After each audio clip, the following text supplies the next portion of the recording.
Nire izena Iñigo Zerruia da, Zerruia ezela bitzen naiz musika munduan. Abestiak konposatzen ditut, produzitu eta gero zuzenean jotzen ditut. Nire amaren lagun batek gitarra bat utzi zidan eta horrekin hasi nintzen lehenengo coverrak eta ikasten. Eta egun batean ausartu nintzen abestea eta pixkanaka abestia konposatzea. Eta orain dela urte pare bat, ordenagailuakin hasi nintzen nire maketa grabatzen. Musikalki betianik gustatu nintzat popa eta roka, baina traparekin eta musika urbanoarekin nolabait interesatua ikusi nintzen. Eta nik esango nuke hori pop rockaren eta musika elektroniko hip-hopero edo R&B hori arteko nasketa bat dela nire musika.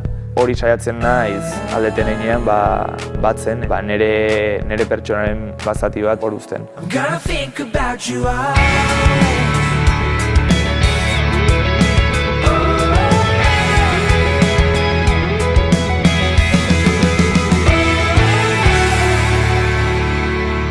Letrei dagokionez oso ondo erabakitzen dut zeri buruz hitz egin nahi duten. Diska honen kasuan familia izan da oso inspirazio iturri handia. Eta gero baita Donostitik eta hemendikan ateratzeko nahia ere asko inspiratu nau letrak egiterako orduan.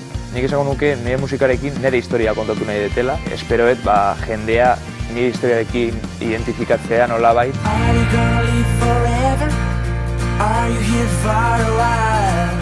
Netzat Kutxaren erresidentzia salto bat suposatzen du nire ibilbidean.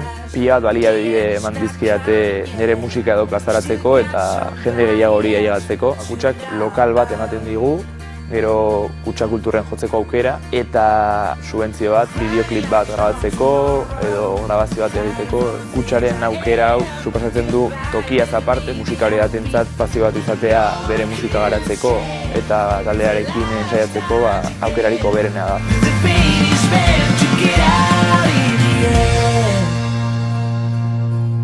Atera berrieten diska Quarter Life nire logelan hasi zen, ordenagailuarekin eta konposatu nuen. Denbora pasa dela, erabaki nuen ja diska bat izango zala eta erabaki nuen Aritz Arregirekin grabatzea Igain estudioetan. Oso esperientzia ona izan da eta nik uste emaitza poli bat geratu dela. Eta, hor agertu zen Airaka, nire zigilua, eta beraiekin forma eman genion, ja datak finkatu genituen, eta horren arte.